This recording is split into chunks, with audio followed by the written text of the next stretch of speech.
여러분 안녕하십니까. 자동차 마케팅 시선의 이순남입니다. 14년 만에 토요타의 사장 자리가 오너가인 토요타 아키오에서 엔지니어 출신인 사토로 교체되었습니다. 왜 이 시기에 사장을 교체했을까요? 토요타가 안고 있는 문제는 무엇이고 새로 시장이 된 이토는 토요타를 어떻게 이끌고 갈까요? 오늘은 이 부분에 포커스를 두고 분석해 보려고 합니다. CEO가 교체될 때는 경영 성과가 나쁘거나 야심차게 추진했던 구조조정이나 혁신이 실패했을 때입니다. 예를 들면 디젤 게이트 전기차로 시프트한 폭스바겐 그룹 CEO였던 디스는 테슬라 타도를 외치면서 전기차와 소프트웨어 개발을 주도했지만 소프트웨어 개발이 지연되면서 물러나야 했습니다. 그렇다면 토요타의 경영 성과에 문제가 있는 것일까요? 토요타는 작년 10월, 12월간 경영 성과를 발표하면서 23년도 3월기 예상 실적을 발표했습니다.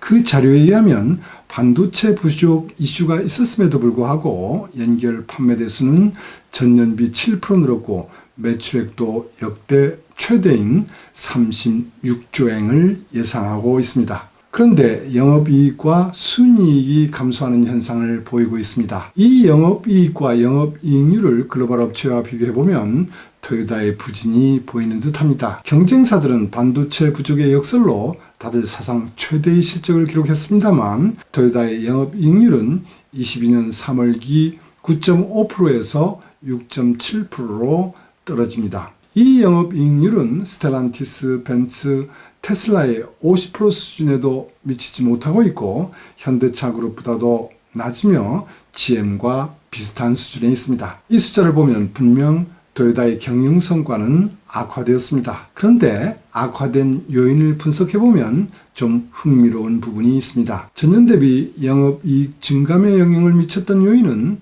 환율 효과, 재료비 인상, 판매가 인상과 인센티브 축소, 경비 증가로 정리할 수 있습니다. 이 중 작년 글로벌 자동차 업체들이 가장 어렵게 여겼던 부분은 원재료 인상과 그에 따른 코스트 다운 노력이 될 것입니다. 경쟁사들이 원재료 인상 부담이 어느 정도였는지 알 수는 어렵습니다. 다행히 기아 결산 자료에 있어서 토요타와 간접 비교할 수 있었습니다. 토요타의 재료비 인상분이 1년 전 영업이익에서 차지하는 비율은 46.7%로 기아의 21.1%보다 2배가 많았습니다. 토요타는 아시는 것처럼 원가 절감에서는 세계적인 수준입니다. 그럼에도 불구하고 이렇게 원재료 가격이 인상되었다는 것은 매우 이례적입니다. 여기에는 토요타의 서플라이 체인 안정화 전략이 숨어 있었습니다. 현대차 그룹은 원자재 가격이 급등했음에도 매년 해오던 것처럼 부품업체들에게 원가 절감을 요구하다 보니 부품업체들의 경영 상황은 매우 어려운 상황에 놓여 있다는 것이 현실입니다. 그러나 토요타는 원재료 인상으로 경영 상황이 어려웠던 부품업체들을 선제적으로 지원하였고 매년 부과되던 코스트 다운 목표도 할당하지 않았습니다. 위기를 극복했다고 판단한 토요타는 올해부터 다시 부품업체들에게 원가 절감 목표를 부여하고 강력하게 추진할 예정이라고 합니다. 영업이익률이 떨어진 데는 이러한 요인이 있었던 것입니다. 이런 상황을 고려하면 경영 성과가 악화되어 사장이 교체된 것은 아니라는 것을 알게 될 것입니다. 그렇다면 새로 내정된 사장이 하는 말 속에 교체 이유가 있다고 생각할 수 있습니다. 취임 소감에서 그는 종래와는 다른 어프로치로 전기차 개발을 가속시키겠다고 했습니다. 구체적으로는 26년을 목표로 새로운 플랫폼을 개발하여 종래와는 다른 제조 방법을 이용하여 전기차를 생산한다고 했습니다. 이 말은 토요타 아키오 사장이 전기차 개발에 대한 전략 방향 실패가 있었다는 것을 의미한다고 저는 분석하고 있습니다. 세계 각 지역이 에너지 사정, 소득 수준, 사용 환경이 다르기 때문에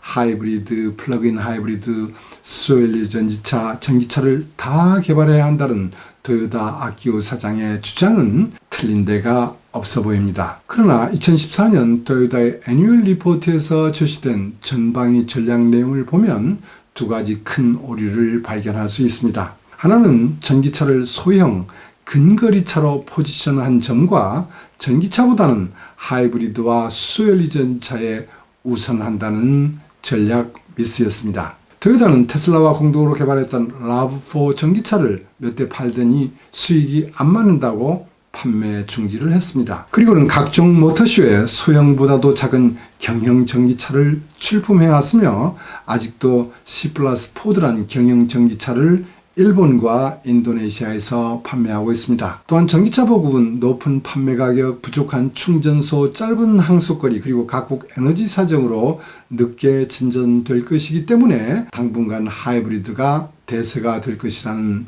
판단에 집착해온 부분이 있습니다.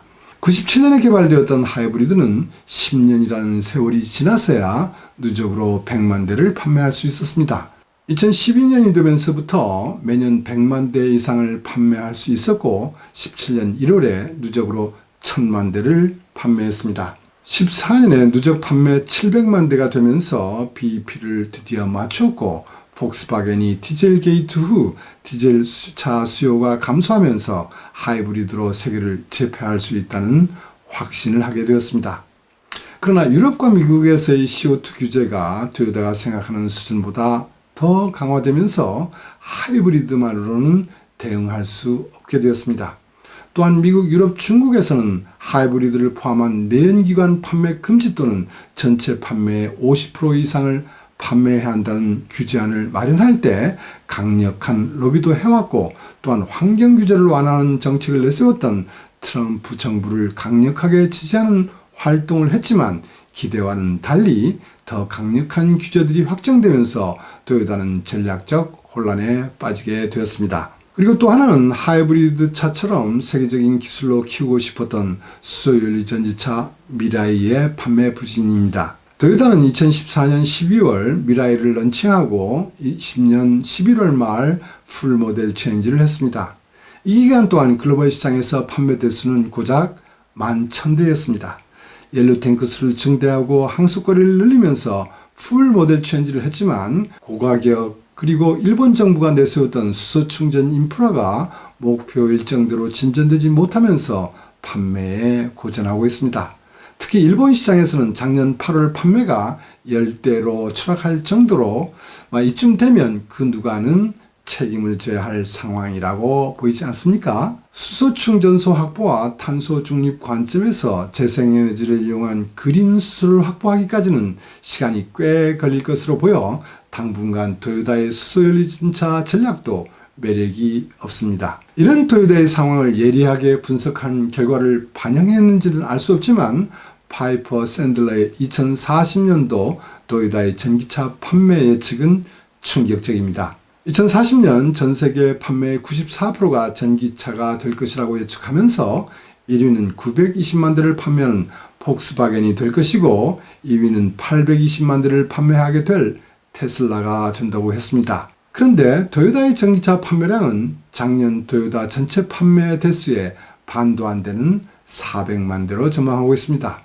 이처럼 전기차 개발에 뒤져 있다는 비난을 불식시키기 위하여 토요타 아키오 사장은 21년 12월 직접 등단하여 좀 더 구체화된 전기차 전략을 발표했습니다. 30년까지 30차종의 전기차를 개발하여 350만 대를 판매한다는 계획이었습니다. 이를 위하여 22년부터 향후 9년간 배터리 투자를 비롯하여 전기차 개발에 4조엔을 투자한다는 것이었습니다. 그러나 이 계획은 폭스바겐의 전략 내용과 비교해보면 토요타의 전기차 개발 자세가 매우 소극적인 것을 알 수 있습니다. 투자비를 최소화하기 위하여 전용 전기차 플랫폼보다는 내연기관과 공용화가 가능하도록 한 이텐가 플랫폼을 이용하고 전기차 전용 공장보다는 기존의 공장을 이용하는 계획이다 보니 9년간 토요타의 전기차 관련 투자액은 폭스바겐의 5년간 투자액이 53% 수준밖에 안 되고 있습니다.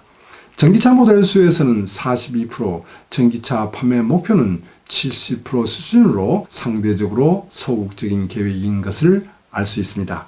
토요타가 전기차 보급이 빨리 되지 않을 것이라고 판단한 것과는 달리 작년 글로벌 전기차 판매는 전년비 60% 증가한 780만 대였습니다. 전기차가 팔리는 주요 지역은 중국과 유럽이 되고 있습니다만 이제 전 세계에서 팔리는 차의 10%가 전기차가 되고 있을 정도입니다. 전기차 판매에서 테슬라와 BYD가 주도하는 가운데 폭스바겐이 57만 대로 4위, 현대가 36만 대로 6위를 하는데 반하여 토요타는 2.4만 대로 27위로 그야말로 꼴찌 그룹에 있습니다. 토요타가 전기차에서 손익을 내기 어렵다고 판단했지만 이미 테슬라의 대당 순이익은 토요타의 8배가 되고 있습니다. 올해 테슬라는 180만 대, BYD는 400만 대의 전기차와 전동차를 판매한다는 계획입니다. 이러한 상황이 전개되다 보니 토요타 아키오 사장이 설정했던 전략 방향을 수정하고 전기차 개발을 가속시키지 않으면 안 되는 상황이 된 것입니다. 잘못 방향을 이끌었던 리더를 다시 따르게 하는 것은 결코 쉬운 일이 아닐 것입니다. 토요타 아키오 사장은 나는 옛날 사람입니다. 나는 어디까지나 차쟁이이고 차쟁이 이상을 넘어설 수 없다는 것이 나의 한계라고 그는 인정을 했습니다.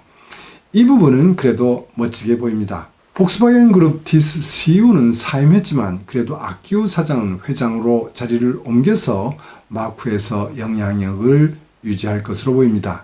자, 그렇다면 새로운 사장은 어떻게 전기차 퍼스트 전략을 추진해 나갈까요? 지금 토요타의 전기차는 BG4X와 중국 BYD와 공동으로 개발한 BG3 정도입니다. 이 차량은 2015년에 개발된 이텐가 플랫폼으로 기존의 생산 설비를 이용하여 투자비와 코스트를 저감하는 데 중점을 두다 보니 매력적인 전기차 개발이 되지 못했습니다. BG4X는 배터리의 신뢰성을 강조하며 내연기관차에서 받고 타도 위화감이 없는 보통의 차는 되었습니다만 전기차 고객들이 원하는 사양도 제대로 개발하지 못했습니다. 전비를 향상시키기 위하여 테슬라의 옥토밸브 같은 열관리 시스템도 취약했습니다. 전기차 전용 플랫폼을 이용한 차량들은 공간 효율을 극대화할 수 있습니다. 프렁크를 설치하여 넓은 하물 공간을 확보할 수 있고 아이오닉5처럼 실내 공간을 최대하여 전기차로서의 우수한 거주 공간을 만들 수도 있습니다. 이와 같은 이점은 넓은 엔진룸이 필요한 내연기관차 파생 플랫폼으로는 실현하기가 어렵습니다. 내연기관차 파생 플랫폼은 복잡한 형상으로 인하여 전기차에 필요하지 않은 요소들도 포함되고 있기 때문에 전기차 전용 플랫폼들과 비교하면 코스트가 비싸지는 경우가 많습니다. 그러나 토요타가 강점이었던 생산성 부분에서는 테슬라가 기가프레스를 도입하면서 폭스바겐의 차량 한 대당 30시간 걸리는 생산 시간을 10시간으로 단축하는 혁신을 이루어 버렸습니다. 이제부터라도 제대로 하여 앞서가는 테슬라와 폭스바겐 그리고 중국의 BYD와 경쟁해야 된다고 토요타는 결단을 내릴 수밖에 없게 된 것입니다. 그러나 새로운 전기차 전용 플랫폼으로 개발된 전기차는 렉서스 차가 될 것이며 26년 이후에나 된다고 합니다. 그동안 토요타는 현재의 플랫폼으로 미국과 인도 등 세계 거점에서 26년에 100만 대의 전기차를 생산한다는 계획입니다. 미국에서는 IRA를 대응하기 위하여 배터리 공장과 함께 켄터키 공장 설비를 개소하여 25년에 가동을 목표로 하고 있습니다. 랜드크루저 EV, 렉서스 ES EV 등이 현재의 플랫폼으로 추가된다고 합니다. 이렇게 본다면 토요타의 경쟁력 있는 전기차는 27년 이후에나 볼 수 있을 것 같습니다. 지금 수립한 전략 계획이 일정대로 진행되지 못한다면 파이퍼 신들러의 예측대로 전기차 시대에 존재감이 없는 토요타가 될 수도 있을 것 같습니다. 오늘은 여기까지 하겠습니다. 시청해 주셔서 감사합니다.